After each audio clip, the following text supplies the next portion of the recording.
Morning. Good morning. Good morning, everyone. And it's good to see you all here today on this first Saturday of the new year.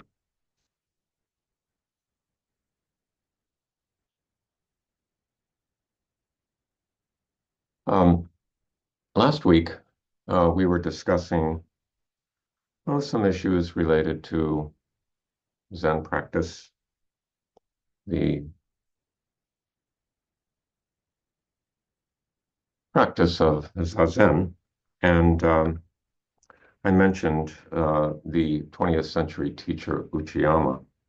And Bill actually brought up a book that is a commentary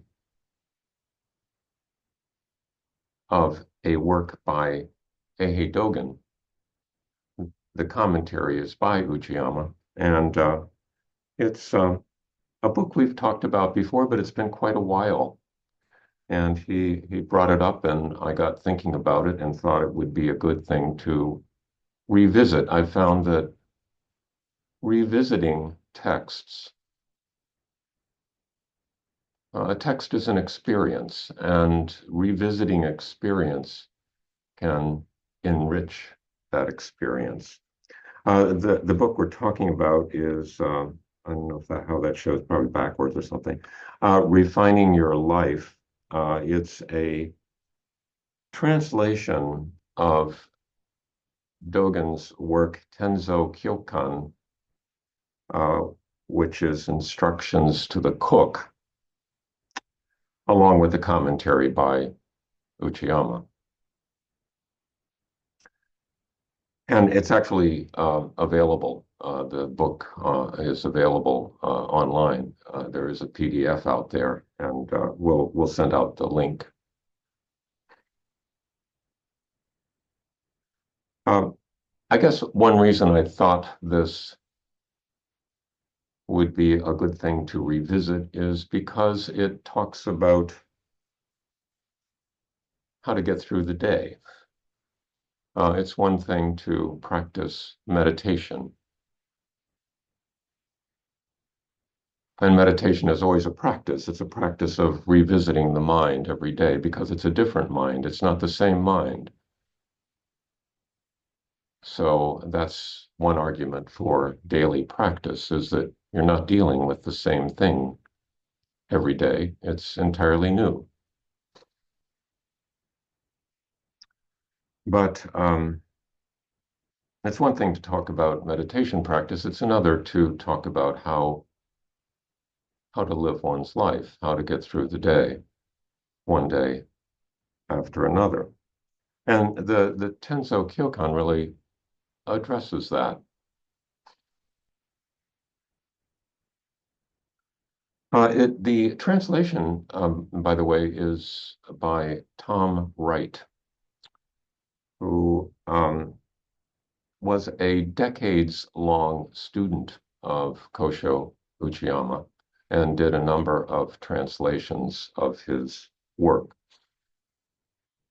He is a practitioner. He was at Uchiyama's monastery on Taiji and for many, many years. So has that perspective. It's not just a multilingualist. This book, Instructions to the Cook, or as Uchiyama calls it, Refining Your Life, is it's not your usual manual. It's not a cookbook. It's not a manual of food safety. It's an unusual text, and I want to give a little background to its origin. Now, many of you are familiar with the story of Eihei Dogen's life. He was born in 1200, died in 1253, lived in or near Kyoto most of his life, except for 4 years spent in China on a exploratory trip to find out what the true teachings were, where he met his ultimately met his teacher Wu Jing. But when he returned from China at the age of approximately 27, he he found his former monastery somewhat inhospitable. They were not real fond of his ideas, and he moved out and had a small following. In about 1231, when he was 31 years of age, he moved outside of Kyoto, outside of town, into a vacant monastery, along with his few followers at that time. And then in, well, I guess that was, I might be getting the dates confused here. I think that was the time that he actually moved into a province north of Kyoto in a somewhat mountainous region. Um, but in any case, he wrote this text in 1237 when he was 37 years of age. And it's important, I think, to know the setting of what was going on in Japan at the time. This was a time of turmoil in Japan. It was a time of wars, famines, and pestilence. The samurai class was coming into ascendance. The imperial court was declining in importance.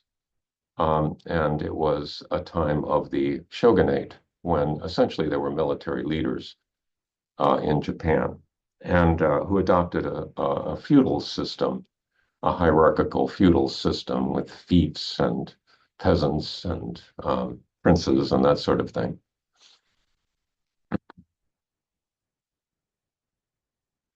But also, another occurrence that I think is relevant is that in 1230, between 1230 to 1231 in Japan, there was an awful famine in which about a third of the population died.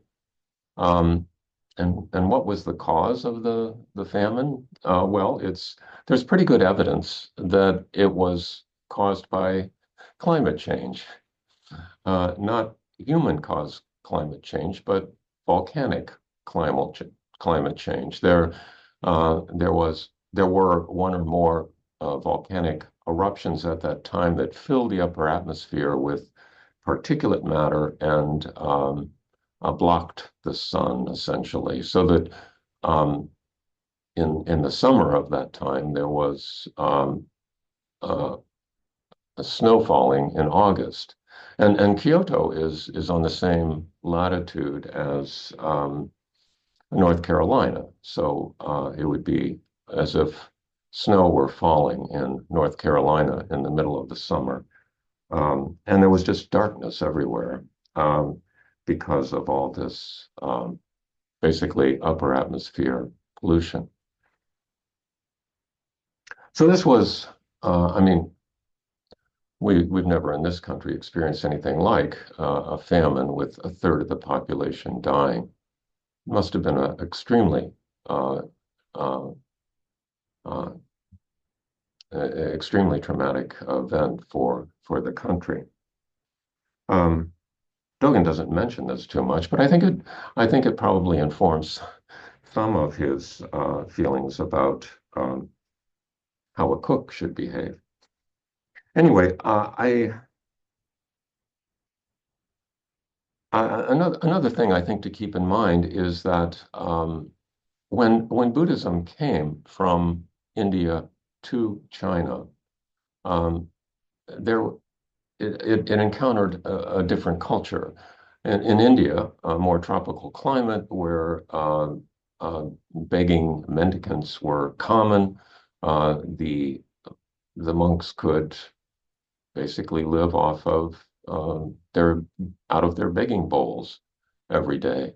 Um, Whereas in China, where begging mendicants were not so common and not so positively viewed, um, the monks needed to provide for themselves in large measure and needed to be involved in agriculture, food production, and food preparation, as well as building maintenance and other things.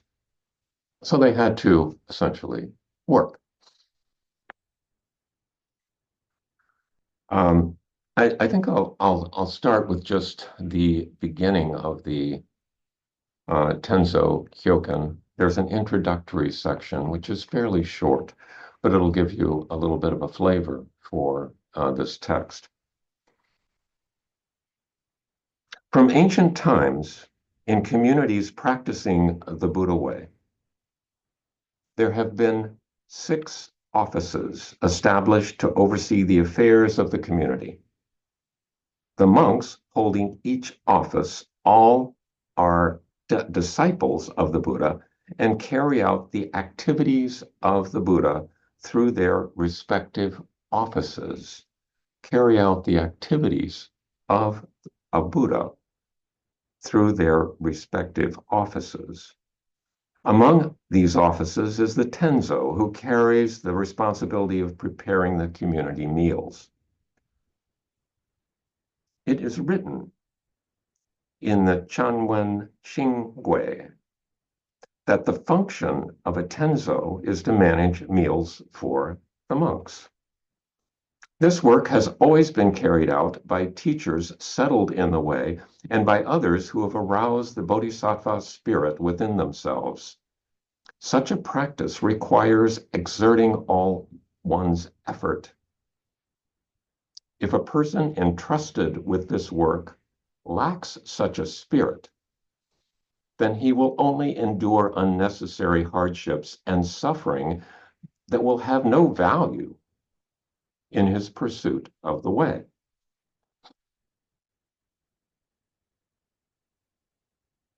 The Chanwen Xingui also says, put your awakened mind to work, making a constant effort to serve meals full of variety that are appropriate to the needs and occasion, and that will enable everyone to practice with their bodies and minds with the least hindrance.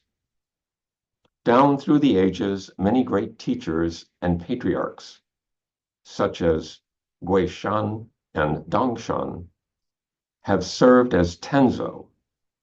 Although the work is just that of preparing meals, it is in spirit different from the work of an ordinary cook or kitchen helper. When I was in China, I talked in my spare time with many older monks who had years of experience working in the various offices. They taught me a little of what they had learned in their work. What they had to say must surely be the morrow of what has been handed down through the ages by previous Buddhas and patriarchs settled in the way.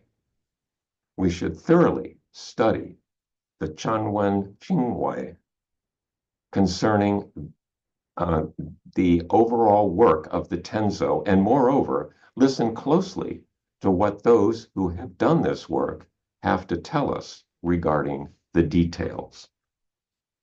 So that's the introductory section. And I guess I would like to emphasize a couple things here. First of all, he talks about these offices. There is a tenzo, a cook, basically a a person in charge of food preparation, but there's also a financial officer. There's a sort of buildings maintenance person. There are various functions that these officers perform. And it's interesting that they're rotating. They don't have somebody in the same office for decades. They take turns in all the offices. There's sort of an egalitarian spirit about all of this. And the senior monks also participate as officers and maybe at one time or another, the head cook.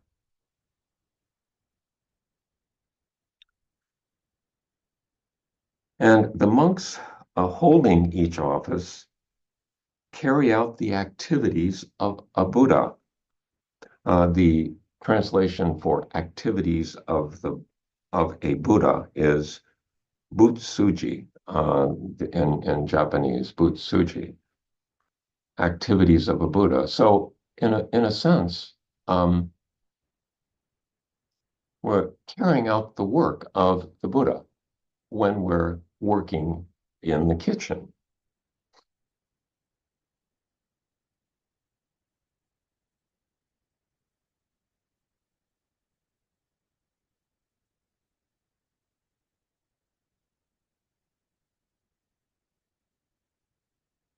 And in the next little section, it talks about such a practice requires exerting all your energies. That to me speaks to focus and sort of wholeheartedness, focus and wholeheartedness, which I think will be a recurring theme throughout this text.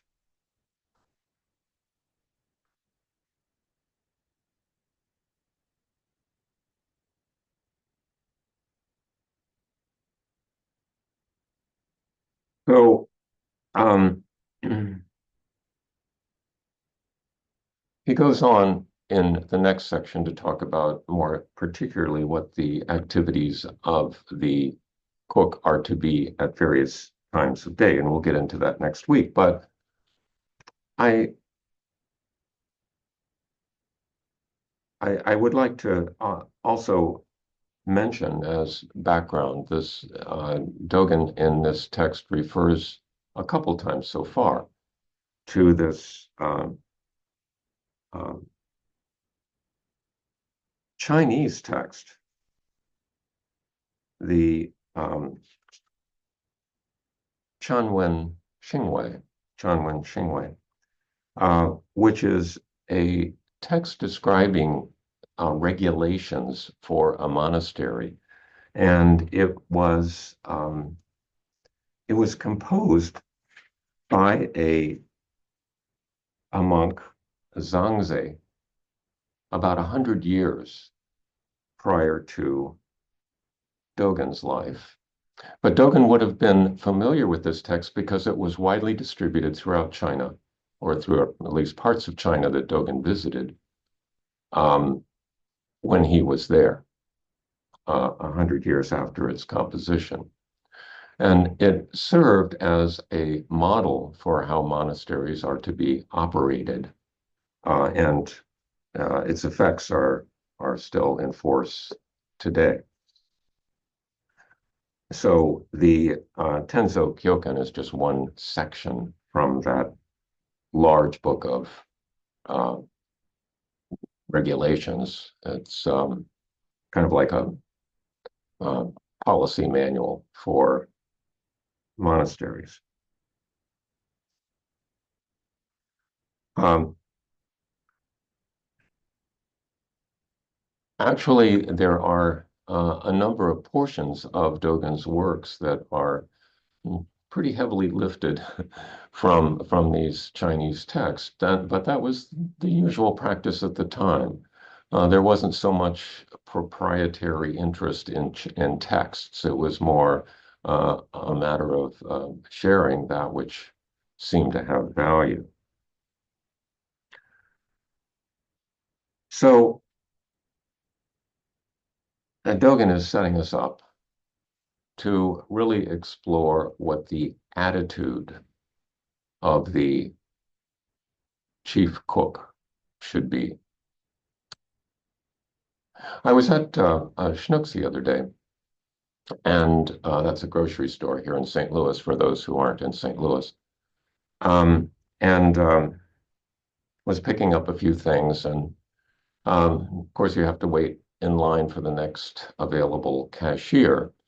Um, and they called the number for the next available cashier. And as I was walking toward her, it was a young woman, and she was conversing and smiling, and it was it sort of lifted my heart a little bit to see someone seemingly enjoying her work as she did.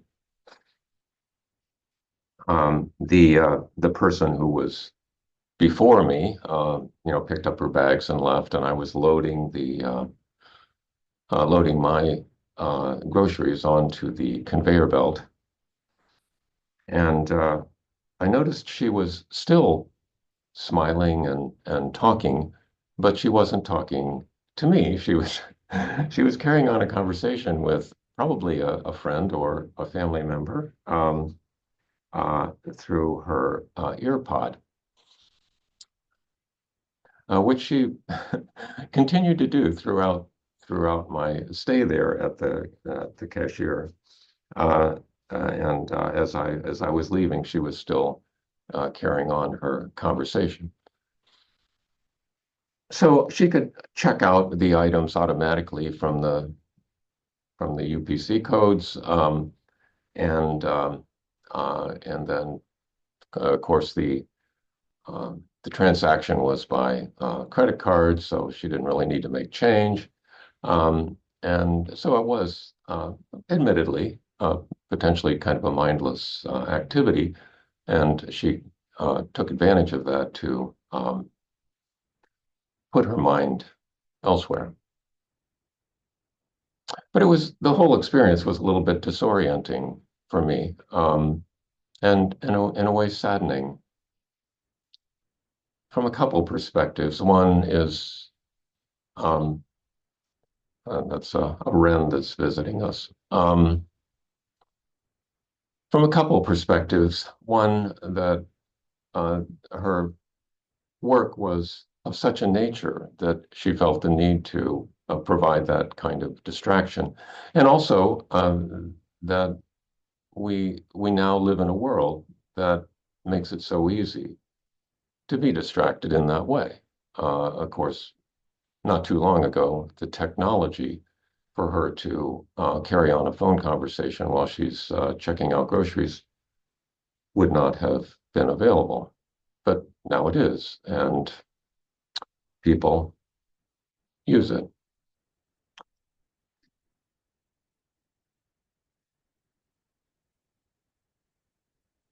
Um, this, however, is really, really opposes what Dogen is talking about in the Tenso Kyoken, as we have seen and will see again. He's talking about focusing on what you're doing, and treating it with tenderness and with full attention, wholeheartedly.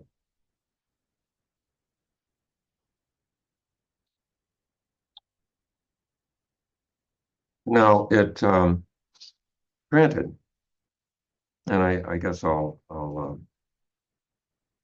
sort of end there, except I would like to raise a question, and that is this is this op- um, is applying focus to what we're doing and doing what we're doing wholeheartedly. Has it become so difficult that it's almost a luxury now that spending time in the kitchen uh, focused on preparing a meal, not bothered by other activities or other thoughts, uh, is that is that sort of a privilege of the wealthy or the retired now? Uh, have we moved into a place where having to be distracted constantly is just part of life? Or is it perhaps a matter of priorities, what one chooses to do? Clearly, this checkout clerk was choosing to have a convivial discussion with her friend or family member on the phone. It wasn't an emergency call. Clearly, she was laughing and carrying on. But um, I think it has become more difficult for people to exercise the kind of wholeheartedness that Dogen is talking about, perhaps. And is it a luxury or is it a priority? I think I'll stop there, and we'll go into breakout rooms, and we'll be back uh, to discuss together in a few moments. Thank you very much for listening today.